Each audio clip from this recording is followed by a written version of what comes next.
নমস্কার। কেমন আছেন সবাই? আশা করছি যারা যেখান থেকে আমার ভিডিওটি দেখছেন তারা সবাই খুব খুব খুব ভালো আছে। রাধা মাধবের ইচ্ছেতে আমি এবং আমার পরিবার সবাই খুব ভালো আছি, সুস্থ আছি। তো চলুন আজকে চলে এসেছি নতুন একটা ভিডিও নিয়ে আপনাদের সামনে। এর মধ্যে অনেক ব্যস্ততা কাটিয়ে উঠলাম একটু। ভিডিওটা আমার বেশ কিছুদিন আগের করে ওঠা ভিডিও। তো অনেক কিছুই ভিডিও এরকম আপলোড করতে পারি না যেগুলো আমার গ্যালারির মধ্যে জমা হয়ে রয়ে যায়।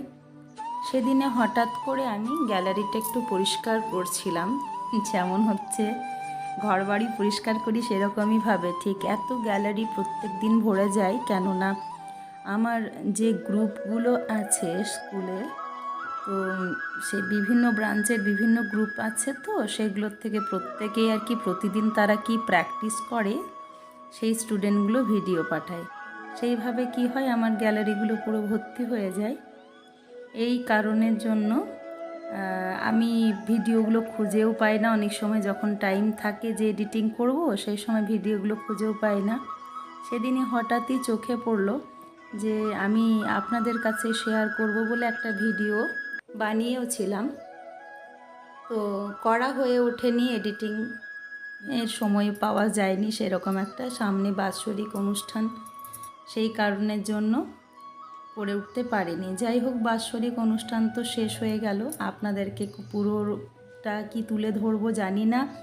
আমি এক একটা গানকে তো ইউটিউবে দিলে তো কপিরাইট মারছে, তো সেই কারণের জন্য দিতে পারিনি। আমি ফেসবুক, আমার একটি পেজ আছে প্রভাতী শীত নামে।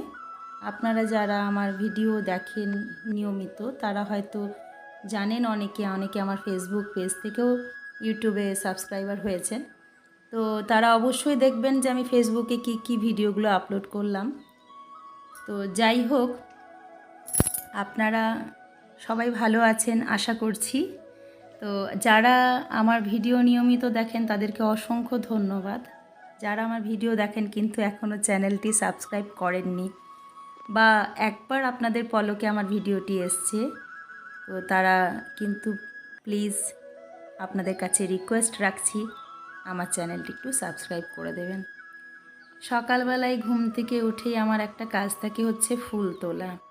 তো বাগানে এখন তো যা বর্ষার ওয়েদার, বাগানে যাওয়া মানে ভীষণ স্লিপার হয়ে গেছে, পড়ে যাওয়ার মতো একটা অবস্থা। তার মধ্যেই আমি কোনো মতে ফুলগুলো তুলছিলাম, কারণ সেই দিনের পর থেকে আমাদের যেগুলো ওই অ্যালামুন্ডা গাছগুলো আছে ওই অ্যালামুন্ডা গাছগুলোকে কেটে ফেলা হয়েছে, প্রচুর ঝোপ হয়ে যাচ্ছিলো। তো এই সময় বর্ষার সময় ছেটে ফেললে কি হয় না, গাছগুলো তাড়াতাড়ি বৃদ্ধি পেয়ে যায়।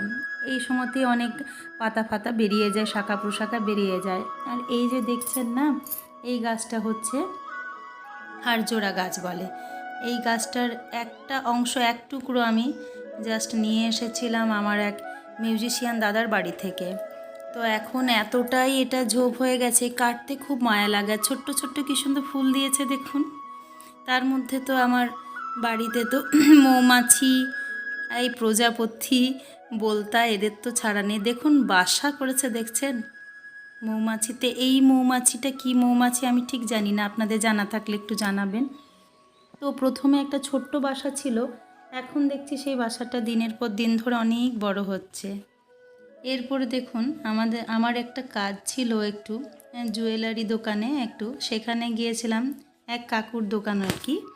তো ওখানে আমার বাৎসরিক অনুষ্ঠানে কার্ড দিতে গিয়েছিলাম আর কি। তো সেই সময় আর কি রাজগ্রামে ব্রিজে একটু দাঁড়িয়ে পড়লাম।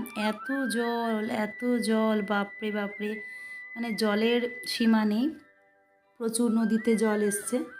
তো সেই এক পলক আপনাদেরকে একটু দেখিয়ে দিলাম। এই দিন আমাদের একটু বাইরে বেরোনোরও ছিল। বাইরে বলতে একটা মন্দিরে যাওয়ার ছিল। কিছুদিন আগেই কল্যাণেশ্বরী মন্দির, ঘাগরবুড়ির মন্দির ঘুরে এসেছিলাম, কিন্তু হঠাৎ করে মনে হলো আরেকবার ঘাগরবুড়ির মন্দিরে যাওয়াটা আমাদের খুব প্রয়োজন ছিল। যেমন আমার ছেলের একটা মানতও ছিল, মানতটা যদিও পূরণ করা হয়নি সেদিন। তো সেদিনে আমি বলেছিলাম যে হয় ওখানে মানত পূরণ করা হবে, নচেত পাঁচমুড়াতে যে ত্রিধারার আমাদের এখন কৃষ্ণ মন্দির করেছে, সেখানে ওকে আমার ছেলেকে প্রসাদ খাওয়ানোর একটা মানত আছে আর কি। তো যাই হোক, যাবো করে যখন বেরোলাম তখন আমার হাজব্যান্ড বলল কি যে চলো আমরা ঘাঘরবুড়ির মন্দিরটা একটু দূর হবে, ওটাই ঘুরে আসি, ভালো লাগবে তাতে। তো ওই দিন তাড়াতাড়ি করে দেখুন ওখান থেকে বেরিয়ে আমি বাড়িতে এসে রেডি হলাম। হ্যাঁ, তো রেডি হয়ে পড়ে বেরোতে মানে আমার তো বাইরে বেরোনো মানে কি বলুন তো, আমার পরের দিনের কাজটাকেও কিছুটা গুছিয়ে যেতে হয়। কারণ এসে পড়ে তো ধরুন আমি যখন ফিরে আসব তারপরে তো আমার আবার ক্লাস থাকে বা কোনো না কোনো কাজ থাকে। আর বাড়িতে তো লোক আসার কোনো মানে ছাড়াই নেই, আসেই। হ্যাঁ, ভালোবাসে তাই তারা হয়তো আসে, আমি এটাই মনে করি। কারণ অতিথি মানে আমাদের কাছে ভগবানের মতো, আমরা ভীষণ ভালোবাসি মানুষজন যখন বাড়িতে আসে। যাই হোক, একটু বেরিয়ে পড়েছিলাম, যদিও আমি বাইকে বেরিয়েছিলাম, কিছুটা গিয়ে পড়ে আবার মনে হলো বৃষ্টি হচ্ছে, তাহলে বাইকে যাওয়া যাবে না, আবার ব্যাক করে ফিরলাম। 1 ঘন্টা বাদ আবার বেরোলাম। সেই মানে বেরোনোর তো কোনো মানে ইয়েই ছিল না। হঠাৎ করে মনে হলো যে এত বৃষ্টি হচ্ছে, তাহলে থাক আর বেরোবো না। তারপরেও ও বললো না চলো না, বড় গাড়ি বলে দিচ্ছি আমি, বড় গাড়িতেই বেরিয়ে যাই, বড় গাড়িটা নিয়েই বেরোই। যাই হোক, বেরোলাম। তো এবার বেরিয়ে পড়ে ঘাঘরবুড়ি মন্দিরে আসলাম, কোনো প্রস্তুতি ছাড়াই এসে জাস্ট একটু পুজো দিয়েই, পুজো মানে পুজোর উপকরণ সামগ্রী নিয়ে আসিনি, ওখানেই কিনে নিলাম এবং ওখানেই পুরোহিত মশাইকে দিয়ে পর বেরিয়ে গেলাম। এরপর দেখুন বাড়িতে ফিরে আসলাম যখন, তখন অনেকটা সন্ধে হয়েছিল। আবার রাত্রিবেলা যখন ঘুমোলাম, ঘুম থেকে হঠাৎ করে যখন উঠছি তখন দেখুন বাজছে 2:45।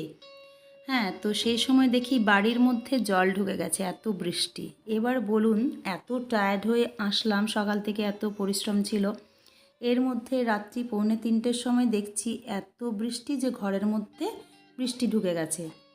হ্যাঁ, তো এবার এত বৃষ্টি ঢুকেছে ঘরের মধ্যে, মানে পায়ের পাতাগুলো পুরো আর কি ডুবে থাকছে। আর আমাদের একদিকটাতে যেদিকে মানে আমার ওই কিছু সেট করা আছে আর কি, গ্রিন হাউস বলি, ওইদিকে কিছু গাছপালা যেগুলো খুব নাজুক আর কি, খুব বেশি বৃষ্টি বা বেশি রোদে থাকতে পারে না, সেই গাছগুলো রাখার জন্য একটা শেড করা আছে। তো ওই শেডের ওখানে আমার কিছু খরগোশও থাকে। আগের বারে বোধহয় আপনাদেরকে ব্লগে দেখিয়েছিলাম আমার অনেকগুলো খরগোশ মারা গেছিলো। তো সেই দেখুন রাস্তার উপর দিয়ে কেমন জল যাচ্ছে দেখুন। তো সেইখানে 1 হাঁটু করে জল, ওইটা একটু ডাউন তো ওই সাইডটা, তো 1 হাঁটু করে জল ওখানে। তো এত জল যাচ্ছে, আপনাদেরকে আমি দেখাবার চেষ্টা করছি। এটা আমাদের রাস্তাটা দেখুন দেখা যাচ্ছে না, দুটো প্রাচীরের মাঝে রাস্তাটা। আর এই যে ঝাঁটা আমার সারাদিন হাতে চলে, কিন্তু ঝাঁটিয়ে জলটা বার করব কোথায়, পুরোটাই তো জলে একদম ডুবে আছে। আমি আস্তে আস্তে পাটা নামিয়ে আপনাদেরকে দেখানোর চেষ্টা করছি যে কতখানি জল আমার উঠোনে জমে আছে। এই অবস্থায় আমাদের এখানে সব বাড়িগুলোই এরকমই থাকে, তবে আমাদের বাড়িটা সবার শেষে তো ডাউনে, তো ওই জন্য পুরো জলটাই আমাদের বাড়িতে এসেই ঢুকে থাকে। কেননা এখানে একটা জোর আছে আমাদের রাস্তার ওপর দিয়ে, তো রাস্তাতে যে জোরটা ছিল ওটা সবাই কী করেছে না, বাড়ি হয়ে হয়ে হয়ে হয়ে জোরের জলটা বন্ধ করে দিয়েছে। জোরের রাস্তা তো আর নেই, কিন্তু জোরের জল যাবে কোথায়, সে তো যেদিকে ডাউন পাবে চলে যাবে, সেই কারণের জন্য জোরের জল রাস্তার ওপর দিয়েই যায়, এসে বাড়িতে, আমার সবার শেষ বাড়ি, আমার বাড়িতে ধাক্কা মারে। দেখুন কুয়োপাড়টার অবস্থা দেখছেন, মানে আর কিছুক্ষণ যদি বৃষ্টিটা হতো তাহলে কুয়ো একদম উপরে জল উঠে যেত। এরপর আমি সেদিনের তো সারা দিনটা পেরিয়েই গেল, আবার রাত্রেবেলায় মানে ওই বিকেল দিক করে একটু প্র্যাকটিসে সবাই মিলে বসেছিলাম, সব বাচ্চারা এসেছিলো, ক্লাসে বসেছিলাম। তো সেদিনে একটু আমাদের ওই কিবোর্ডিস্ট দাদাকে ডেকেছিলাম, যাতে একটু ওরা বুঝতে পারে যে মিউজিশিয়ানদের সাথে গান করতে গেলে কীভাবে করতে হয়, ওদেরকে সেটাই আমি দেখাচ্ছিলাম। যাই হোক, ভিডিওটা আর বেশি দূর বাড়াচ্ছি না, এখানেই শেষ করব। আমার 20 জুলাই আমাদের বাঁকুড়া রবীন্দ্রভবন হলে আমাদের অনুষ্ঠানটা হয়েও গেছে। কিছু ভিডিও ক্লিপস আমার আছে যেগুলো আমি শর্টে দেব, আপনাদের ভালো লাগলে আপনারা দেখবেন, কমেন্ট করবেন। আমার ভিডিও যারা দেখছেন আপনারা তারা আমার ভিডিওর ভালো এবং মন্দ দিক দুটোই একটু জানাবেন, তাহলে নেক্সট ভিডিওতে আমি সেটাকে শুধরে নেব। ভালো থাকুন, টাটা।